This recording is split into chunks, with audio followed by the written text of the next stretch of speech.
They would see celebrities on the cover of People magazine having, babies in their 40s and their 50s, and they would think they have plenty of time, and they just didn't have the information that would empower them to make the family choices that they needed to make. We have a lot of different points of connection in that we represent something to our women that we serve, and it's this empowered individual.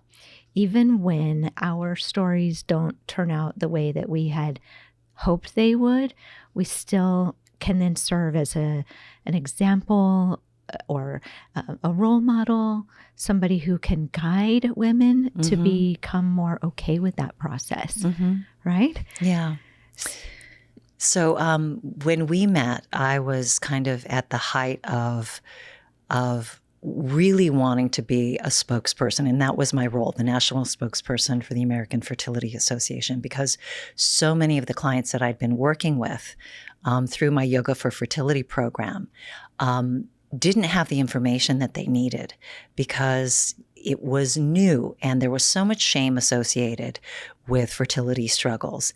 And so they would see celebrities on the cover of People magazine having, babies in their 40s and their 50s, and they would think they have plenty of time, and they just didn't have the information that would empower them to make the family choices that they needed to make. And when I first started understanding why this was so important to me, it was actually after I had had my first child, and I had struggled to conceive the first time. It took me about 3 years to conceive, and nobody told me, oh, by the way, if you don't conceive within the first year, there is likely something wrong. And it wasn't until I went to California Fertility Partners and I went through Dr. Ringler's kind of evaluation, and he said, well, technically there's nothing really wrong with you. You have something called secondary infertility, and well, that was if you were when you were trying to conceive after you had the second your son, time. Right? Yeah, the second time. But the first time when I was trying to conceive, I needed to know that everything was fine. And then when my girlfriend Leah Kalish found Dr. Dow, then he, I made an appointment and basically found out I was pregnant before I even got to see him. But when I did try to conceive the second time, I couldn't. And so by that time, I had already become a yoga teacher. And I started using my yoga postures to try to balance my hormones because I had lost my cycle. I had gotten amenorrhea because I'd gotten way too thin for a part. And I used yoga as application for myself to heal myself. And at that time, once I got my hormones back in balance, I was like, there's something here. And then I started teaching with Ali Dormar, the UCLA Mind Body Institute at UCLA, and started working with the couples that were going through her program. And then that's when they started going, well, now that we're done with this, we want to keep going with you because we really feel the value of doing the yoga exercises and the breathing and the partner work. Can we just continue? And I was teaching at that time. So I said, yes, come over to my house on Sundays. And that's how you started And your that's how I groups started and my retreats. groups. Yeah. If I just get clarification, to conceive your first child, it was a 3-year journey. And as you made the appointment to go see Dr. Dao Xingni, you found out you were pregnant. So what do you think shifted for you to turn the corner and finally become pregnant? So it's interesting that you should ask because this is one of the things that led me to develop the fertility ball. So the fertility ball. Yes.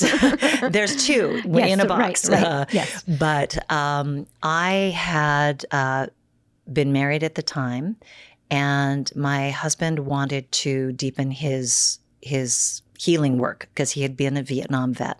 And he went to a acupressure healer, Tibetan finger pressure healing.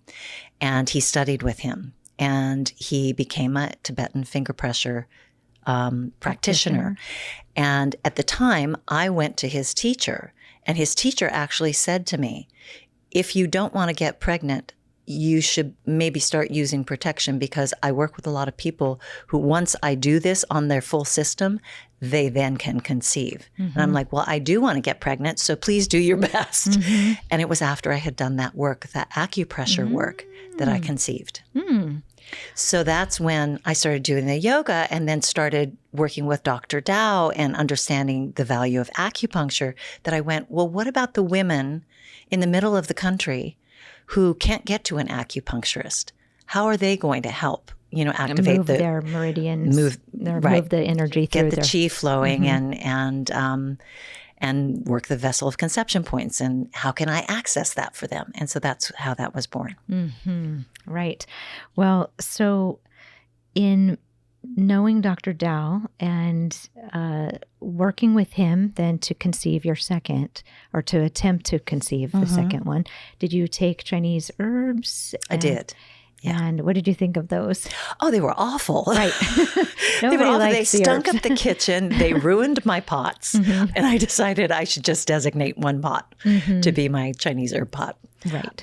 But I did it. And I did conceive the second time.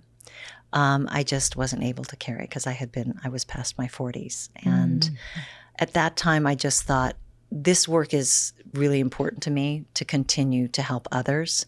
And I felt so grateful that I had a son, but it didn't lessen the emotional devastation of not being able to conceive a second time. And I think it's hard, because people who haven't conceived once, they go, well, you have a son, Right. You have a son, so you should be fine. You shouldn't be upset. Not be upset.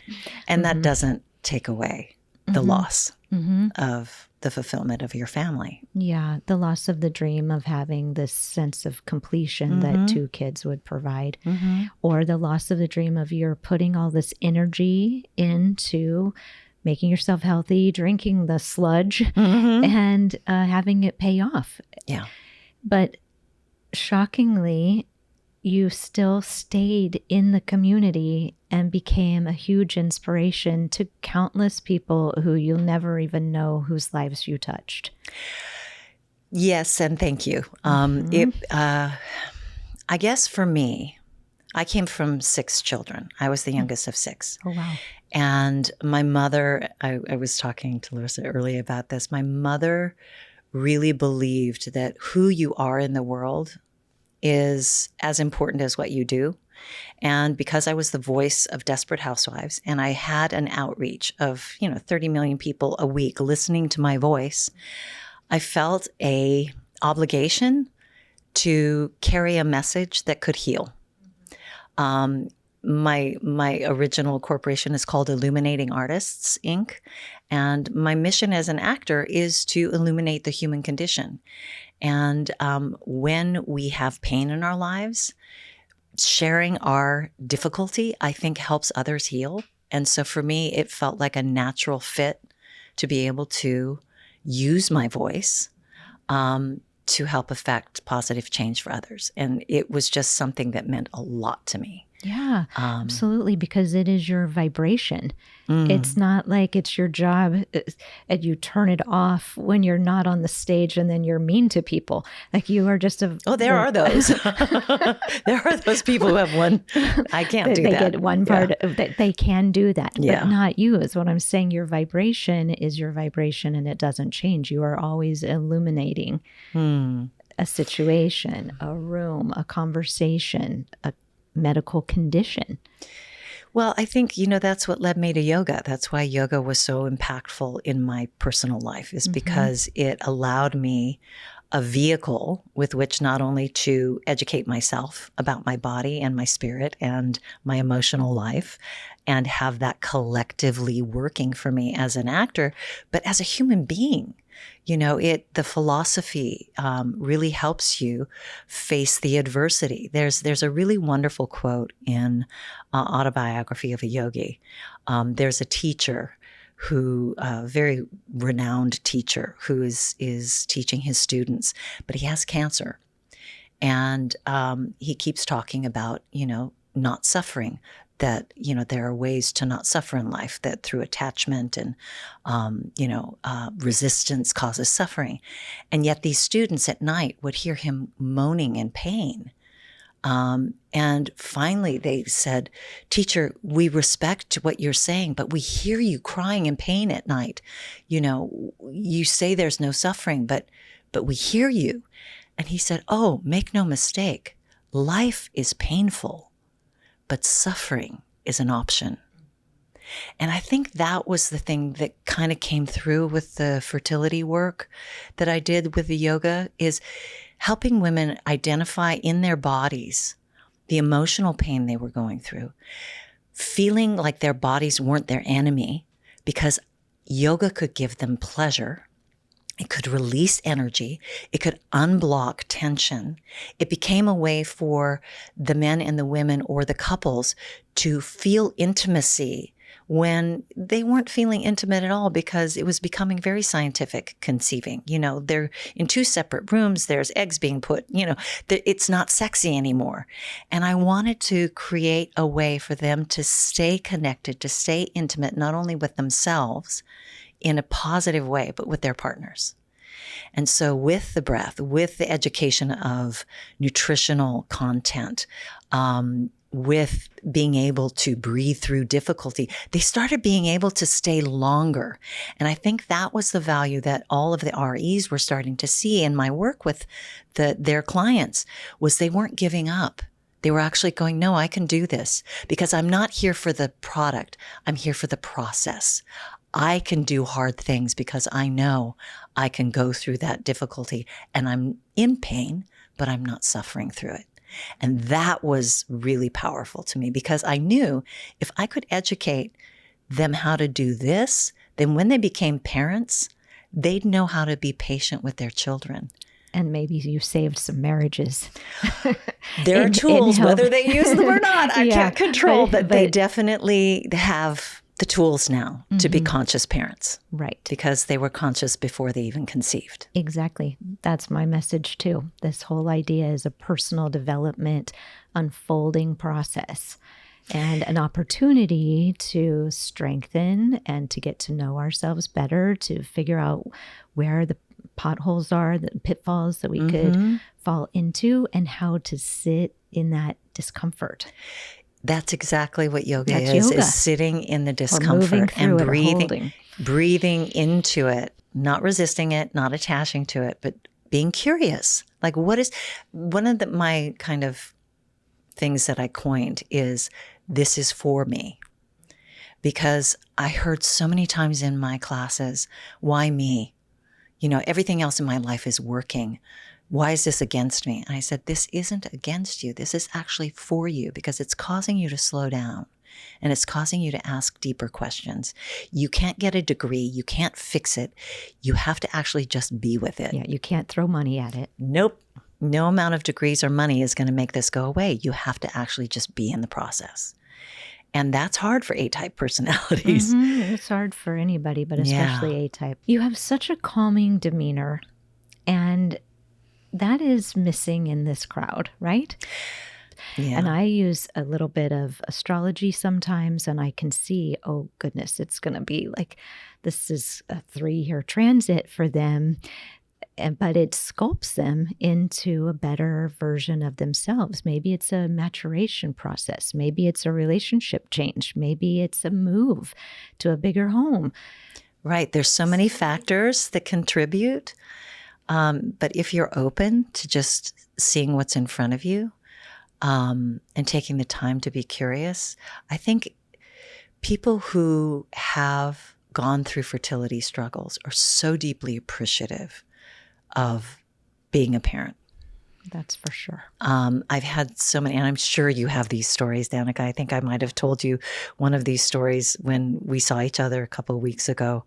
But when I'm in Whole Foods shopping and a woman walks up to me and has a baby in a baby Bjorn, and she has tears in her eyes, and she points to her baby and she says, "Thank you." Oh, I'm like, my God. and I didn't necessarily know that my Yoga4Fertility had reached her through the DVDs that I put out. But again, I realized when I was doing those private classes, I thought, I'm not reaching enough people. How do I reach more people? And that's when I did the Yoga4Fertility DVD. Yeah, and those were so beautiful, and you were always smiling through the difficult postures, and I'd be like, how many more minutes? And you just had such grace, and you still do. And it really is it flows right into this process so elegantly. Well, thank you. That's really kind of you. But it does take a village. I mean, this is what I was saying at the event the other night is, they always say to raise a child, it takes a village. Well, sometimes to have a child, it takes a village. And the work that you have done and the book that you've written and personalizing those stories and letting people know that they're not alone and giving them that sense of, oh, okay, I can surrender to this word surrender and receive.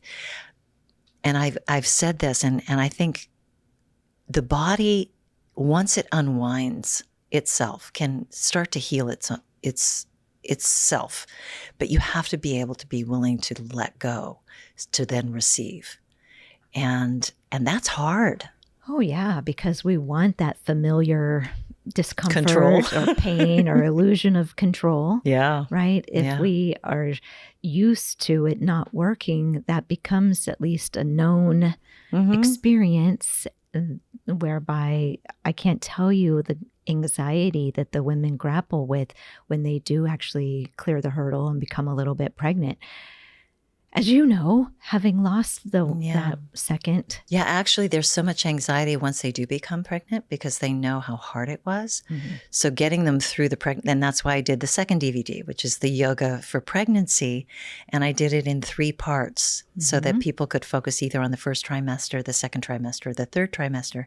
And then at the end, I had some kind of testimonials from some of the women who had gone through infertility and then went through pregnancy so that people know that anxiety doesn't go away.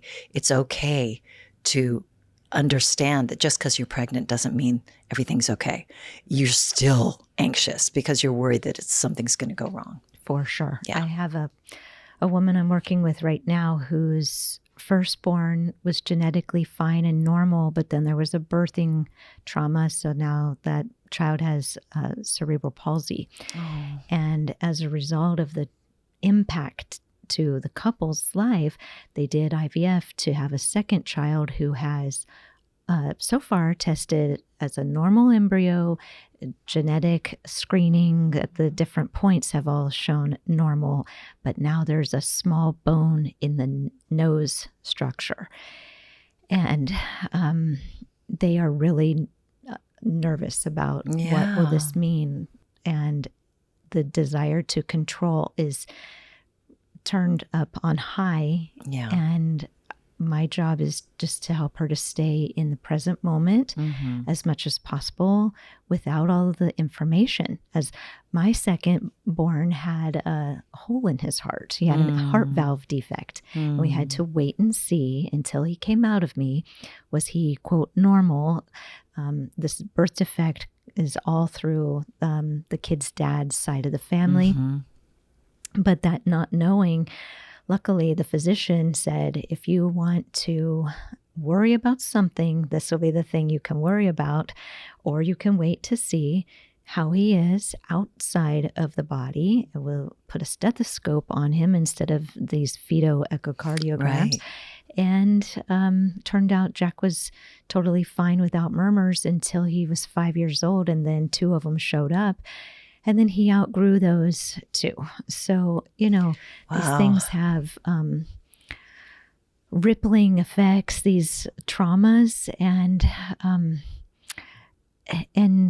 yet it forces us to be in the present moment and appreciative of everything. And the pandemic is another one of these things, like we were talking before recording, the collective grief and the trauma that we're all dealing with right now. How we all have so much anxiety, and the different triggers and concerns that women and people have, and how we've been affected by trauma. I would like to talk about the generational trauma, because your friend Leah, she was on here recently and we talked about family constellations.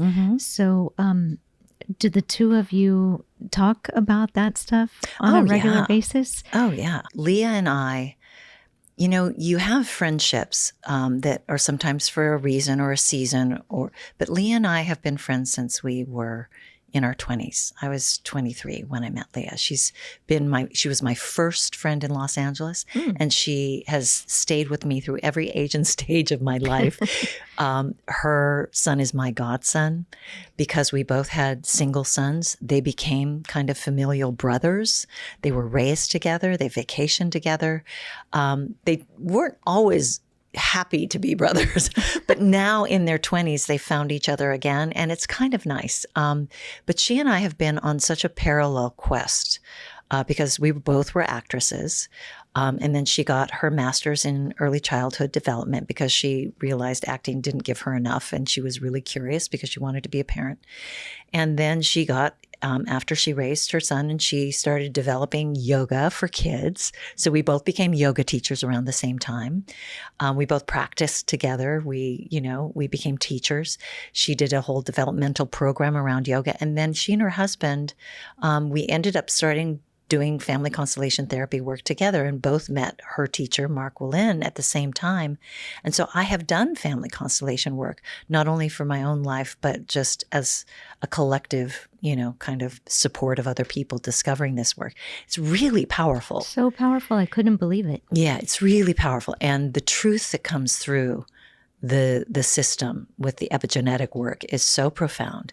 And like you said, with astrology and the DNA and epigenetics and inherited family trauma, it's all contributive to what's happening on the planet. And the more we start to consciously realize that we are connected, and I think that's, the World Wide Web gave us our first view of how connected we really are. Not always to the best results, but the COVID did that too. We're all related to this planet in one form or another. And the more we take responsibility for our impact on each other, I think the better it will be. And I think that's the next stage of our evolution is consciousness. I love that you said evolution, because seeing the technology change so much, it begs the question of devolution or evolution. I know. Yeah. And consciousness is the thing that kind of seemingly polarizes some of the humans right now, because there are some people that are really on a quest for consciousness, and then there are some others that are holding so tight to the old way. Well, it goes back to fear and love, right? They cannot coexist. No, if you have enough. That's the chapter, uterus is a second heart. Right. This idea that when the heart has enough love, and you have a genuine love for life, which you definitely do, then the fear of not getting something that you want can't exert power over you. Right. The work that I established in the beginning. You mean the retreats and the classes? Because I started teaching teachers, because I had a yoga studio called Yoga Villa. And as I was developing the fertility work, the Yoga4Fertility work, I was also teaching teachers. And so I brought my private classes into a public space and in the yoga studio. And so a lot of women, even women who weren't trying to conceive, would come to my classes because they felt so much more connected to their femininity. Right. And so that kind of led me on a whole divine feminine journey about what is the divine feminine and how can we embrace that in our lives, and how can that become part of this collective healing piece, because we've been so much in the masculine structurally on the planet with, patriarchy, conquest, masculine. Yeah, all of those things that we all know because we have buzzwords. But how do we actually embody the divine feminine to not only empower the feminine to rise, but also empower the men to understand that they are also part of the divine feminine. And we are a balance of the feminine and masculine energies in the world and in our bodies. And that collective healing is what really is being called for right now. I don't know if you noticed, but Deepak Chopra came out with a really beautiful treatise on what the world needs now is an embrace of the divine feminine. And then here and the goddess. Right. The divine feminine is a conversation we've been having for several decades, right? And living it. And the men, like lately, these stories of men punching women in the face in New York. Have you heard? Yeah. We tried, like it's a whole other vibration, right? But it's fear-based. Mm-hmm. Yeah, it's really fear-based. Yeah.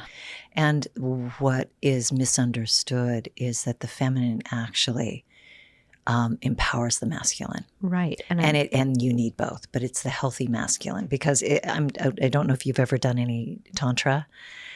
A little. But the idea is the energetic masculine, that is the powerful masculine, is the provider, is the protector, is the one who is honoring the feminine. And it's represented by the sun. And so the sun beams its energy into the feminine, which is earth. And earth's job is to receive, which is the same as conception, to receive that life and then to grow it. And so the feminine is necessary in order to continue the planet and all of our kind of future possibilities. We can't exhaust the resources. And so that's where we're kind of coming up against greed, overusing all of the planet's resources, and then just enough is a feast. Can we get to enough is a feast? I mean, that's kind of the concept. But I think the more we can help men and women understand that being vulnerable is actually strength. And being patient pays off. And kindness. And affection and forgiveness and gratitude and harmony and all of these things that in certain structures feel like weakness are actually really, really strong traits for healing. And I think men are wanting that now. Mm-hmm. They need it. They need it. Whether Absolutely. They are able to see it or accept it and embrace it, I think is the question. Because as my 16-year-old daughter declared, that's a fragile masculine, Mom. Trait. Or there's the toxic masculine, but this dichotomy and the polarization, I think the divine feminine is the solution to that of we'll just wait patiently. We'll just keep waiting. It goes back to balance, right? Energetic balance, the yin and the yang. You need both. Yeah. It's not one or the other. It's both. That's why we have men and women. We need both. And then a race where both are inside, like the men and the binary, non-binary, that whole conversation. That's a whole other episode. But it's really this idea of loving yourself and becoming complete. Then it doesn't really matter where you fall on any kind of sexual gender spectrum. It's wholeness. And that is really true in the fertility space, because if you feel complete already and whole, then the baby can be a bonus to the life. And I see it in these patients who are all up in the not enoughness and the scarcity mindset of lack. And I won't be happy until baby comes, and that despondency. Yeah. So... But it goes back to the process and being present. And what is the one thing that we have as human beings that happens every moment? Presence, the breath. The breath. So the one thing that yoga does that teaches people is in every single breath, you have a life cycle. On the inhale, you're born, and on the exhale, you die. And so if you can get through this moment, you can get through the next moment and the next moment. And the longer you stretch your breath, the more it relaxes the nervous system. You go from the sympathetic nervous system of racing to try to get ahead to get to the result, and you slow down and you get to the parasympathetic nervous system, and all of a sudden now the body can heal, right?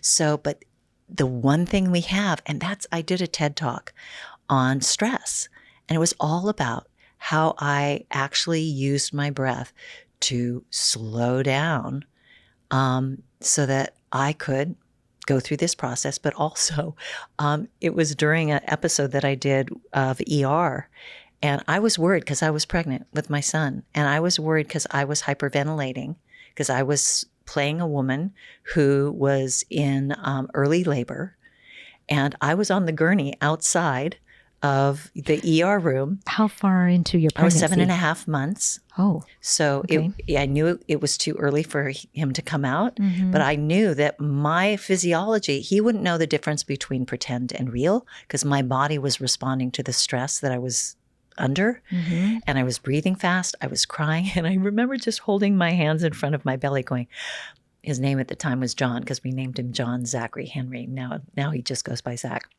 I said, John, this is called acting. I'll explain it to you later. I'm just going to surround you with a bunch of white light. Just know it's not time to come out. I'm safe. You're safe. Just hang on, Just do this with me. We're doing this together. We're doing this together. You're okay. And I remember Charlie Haid was directing, and he called action, and they wheeled me in on the gurney, and George Clooney, who was playing the pediatrician at the time, we had done the rehearsal and everything was fine. And he pulled out his stethoscope and he put his stethoscope on my belly. And all of a sudden, because of my stress, John went from one side of my abdomen to the other and just did a rolling turn. And George was so freaked out because he didn't realize I was pregnant. He thought I was just padded. Mm-hmm. And so he jumped backwards 10 feet and stopped the take and went, excuse my French, what the was that? Oh my God. I know. And I went, a baby? And he said, you're pregnant? I said, yes. What did you think? He said, oh, I thought you were just wearing a pad. And from that moment on, just understanding that our bodies are controlled by our thoughts, our feelings, and our breath. And when you can work with fertility clients and say, you actually have more control than you know. Mm-hmm. What are you thinking? What are you feeling? And how are you breathing? Mm-hmm. What's your best choice right now? Exactly. Oh, take a breath with Mm-hmm. consciousness, Mm-hmm. right? Mm-hmm. So did you have to do that scene over again? Oh, many times. Okay. Yeah. And so you just kept telling John, Zach, Uh-huh. okay, look how fun this is. We're having fun. Yeah. now. Yeah. And he went full term. Mm-hmm. He delivered, I think, 2 days after my due date, and he was healthy. I have a similar story with my boy, Jack, who was formerly named John. Near that same era or that same week in the pregnancy, he turned breech. And I think it was because mom was working like 14-hour days, treating the patients, dealing with his older sister, and I was teaching the seed program live. And so Jack said, like, he turned up here and I went to acupuncture, of course. And I knew what to do because I had helped so many other women, which is partially how I feel like I overcame infertility in the first place. But in terms of turning the breech, I knew that Jack needed some reassurance that I was okay. Yeah. Similarly. Yeah. So I got my acupuncture needles in, I breathed, and I talked to him and said, I am okay. And believe me, when you get here, you will get plenty of attention. You're not going to just fall by the wayside with respect to all these patients and your sister taking up all the love. It will work out. And then later that night, I had some different fetal movement and he turned back into position. Amazing. Yeah. Consciousness. Physician, heal thyself, right? But that was what I felt. I felt like I have these tools. I have to find a way to heal myself. And if I can heal myself, maybe I can heal others. Right. Yeah. And I guess that's, it's that old adage, make your mess your message. You had issues. You went, I need knowledge. I know I need to find a way to treat myself. And now I can actually share my story with others. And that's powerful medicine. Mm-hmm. I remember you had some kind of program or something that you were doing that was about sharing the stories. Mm-hmm. Can you remind me what that was? And did it take off? What happened with that? It was part and parcel of the idea that if you destigmatize fertility and you share your story, then other women will know they're not alone. Mm-hmm. And so many women have, as we've talked about, so much shame around their bodies not functioning, that they keep it to themselves. They don't want to tell anyone that they're trying to conceive or they're having difficulty. And when you share your story about infertility, it actually empowers others to share. And the whole purpose was to elevate the conversation and to destigmatize it. Mm-hmm. And it was successful. It was on my website. And it was part of the blogging that we would do. And, there's also an evolution in the work that we do. And so it got to the point where I realized, like you did when you were pregnant with Jack, that you were doing too much. Mm-hmm. I had so many focuses. I was, mm-hmm. working on a series. I was getting married. I had my fertility workshops that I was doing. I was teaching. My two lead teachers, Deborah Anderson and Wendy Obstler, were really itching to have more kind of their voice in my work. I had been the pioneer. I remember. And I really wanted to empower them because it wasn't about me holding on. Because part of it is sometimes things come through you to then give to the world. And I thought, I can't hold them back. Let me empower them to then take my work and plus it. And so they started Soulful Conceptions and Living Leela, and they're still doing that work. Just this week, one of my colleagues came to me and said, I know you do this fertility work. What should I do? And I'm setting her up with Wendy to do a private and use the fertility balls, and so that she can start to have some tools to get to the next stage.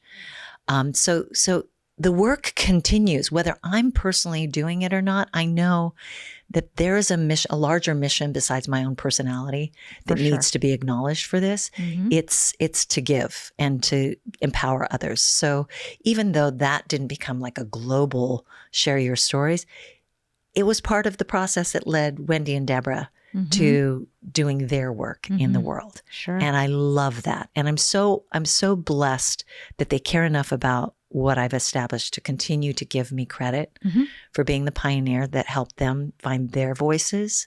So, it's Yvette Bowser, who I'm working with now, is an executive producer who's been one of the few female executive showrunners in the Black community. And her whole mission is to help others rise. And I feel like I wouldn't be able to walk my talk if I didn't do that for others. And so when I saw their frustration, I saw them wanting to go further, I went, go, take it and go. Run with it. Yeah, run with it. And they have. Yeah, yeah. It's a wonderful thing. And also when that was coming out, the share your voice, share your story. Your stories, yeah. That was around the time that I was launching the SEED program. And there was not a whole lot of receptivity. It's again the idea of the fear. The patients, they were not quite ready to embrace the idea that they could help themselves, or the shame became too loud. They didn't want to share their stories. I wrote my book in 2007 when I was pregnant with Kira. I didn't publish it until 2016 because my life had happened, but also I didn't want it just to like fall flat and have people just not acknowledge that because they were too afraid to share their story or they weren't quite ready. Now we're reaching a time where it is not just okay, but really important to do the inner work, to embrace this concept. So I feel the divine feminine waiting. Right. So I started doing this work, Yoga4Fertility, in 1998. And all of this time that it took to develop it, my DVDs weren't filmed until 2000, 2002 in there. It's now becoming just normal. Nobody was doing yoga for fertility when I started it. It's, Few people were doing acupuncture for fertility. Nobody was doing an online course for fertility. Yes. So it's really hard because all of the Breathe to Conceive, all of the work I did, me too, is in their business, but I didn't have a platform for it because we didn't have the internet either. It's like it's all collectively kind of rising. I always feel like I'm ahead of it and then I'm behind it. Same. Can't keep up. I know. And then you get onto something new. You're riding another wave when everybody catches up with where the stuff was that you had before. We are visionaries like that. Exactly. But that's important. There are leaders who kind of, the town criers that go out and say, this is important before the rest of the community kind of. Well, and then there are mentees and people who will run with it. And the films that I put inside the SEED program that I recorded June 2011, well, they still work now. Yeah. Like your DVDs. Mine are digital. Do you have the DVDs available outside of DVD format? Yes. Okay, perfect. Yeah, they're digitized. You can download them. Yeah, that's makes it easy to send them worldwide. Yeah. Right. And this is the beauty of Chinese medicine. As you know, with the balls, right? The meridians, those aren't changing. No. And our electricity that powers our chi, our life force, that isn't changing. That's right. It's still following those. So as long as we can provide instruction and then go into divine feminine and let Mother Earth or the field, the consciousness, the divine intelligence, then it just takes it where it's going to. And we know that we are always provided for, whether it's the next set of ideas or the group of people that can help be a team to us. In a way, as you were talking, I was thinking, isn't that what mothering is? It's you become the vessel. Right. And then your child has its own life. And so in a way, for me, this was my second child. Yoga4Fertility was my second child, and it's having its own life. And I think that allows you not to feel like you have to hold on, and you can really let it live in the world the way it needs to. Absolutely. And we can give the listeners the permission to maybe stop holding so tightly to how a baby has to look. How it's going to come to you. I often say, if you want to be a mother, you will. You just don't know the path yet. Or how it's going to look. That's right. Yeah. That's right. We have a lot of the same messages. Yeah. By the way, it's so funny. I look down at my hands and I'm like, these are so not yogi hands. This is for a character that I'm playing on UnPrisoned. Let's talk about that role. Oh, it's really fun. So I'm playing a woman who is part of a very dysfunctional family. Kerry Washington plays the character Paige. It's based on the real life story of Tracy McMillan. And Dory Lindo plays the role of Edwin, who was her father in real life, who became imprisoned for much of her early childhood. So she got bounced, and her mother, her biological mother, was a sex worker and a drug addict. And so her biological grandmother, when her mother went into rehab, took the child and gave it up to the foster system because she didn't want to have she didn't want to have a black child. She was a white woman. She went, I don't want to have a black child in my family that I'm going to have to be responsible for. So she gave Tracy up to the system. And so Tracy got bounced around between, group homes and then finally ended up in a foster family. And then when her father got out of prison when she was 8, or right around there, I was in his life because I was also a sex worker, and I ended up raising her from 8 until 18, while my husband, her father, was in prison. And so we have a very, very conflicted, tenuous relationship. And I feel like I deserve the moniker of mom, and she does not want to give it to me. And so there's all this family trauma dynamics that we're working through humor And you're good at that. Reality. Thank you. I never knew I was funny.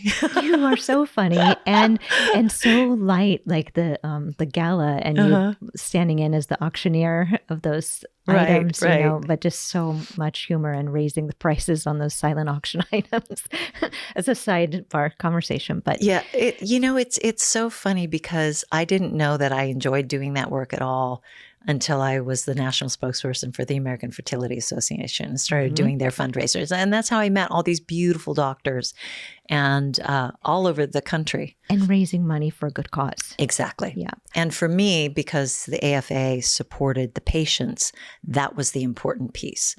It was about getting information and empowering the patients. And so that was a natural fit. Yeah. And so now the natural fit is you're using humor to sort of break up some of the racial tension and intergenerational trauma. And how do you think it's going over? It seems to be an extremely popular show. And because so much of this country has been affected by incarceration, I think it is helping people have that conversation in a way. George Bernard Shaw and both Oscar Wilde have been attributed with this same comment. So I don't know who said it, but they said, basically, if you're going to tell people the truth, you have to make them laugh. Make it funny. Or they'll kill you. Oh, God. Yeah. Seriously. So my husband likes to say, open their mouths with laughter to shove the truth in. Oh, that's And clever. so that's kind of the idea, is people are much more willing to accept difficult truths when it's funny. And I've been a serious person my whole life. My mother was very spiritual and very serious. So I didn't even know that I had that ability to do that until I was forced into that situation. And I really enjoy it. But I've always loved comedy. I've always loved comedy and doing comedy. But, going back just a second to kind of how worlds mix and how things evolve, I've been creating some things now. Instead of just being an actress and being assigned to a project, my husband and I have been developing projects. And one of the projects we've been developing is reimagining a historical story that most people know, but infusing it with the divine feminine. And it's going to be an action adventure extraordinary series. And I can't say anything more than that, but I'm actually really excited. And during COVID, I wrote a book. Oh, what's it called? I can't tell you because it'll give away. It'll give away. Okay. Right now, it's being shopped around in Europe, so it's a period piece. But it's really about reinventing history through the divine feminine gaze. Love it. Perfect. Yeah. So maybe it's in the third trimester of energetic gestation, kind of, and we can all wait for its arrival. Exactly. I love exactly. it. I'm so glad I'll that let you know. shared this little hot secret. Yeah. Congratulations Thank to you, you. and what a wonderful labor of love and gift to the world to bring this perspective that's so needed right now, that hits so many different touch points too. Yeah. Right? So still a visionary, just tackling another difficult conversation. My vision is fading. I need these now, Me but too. I don't mind.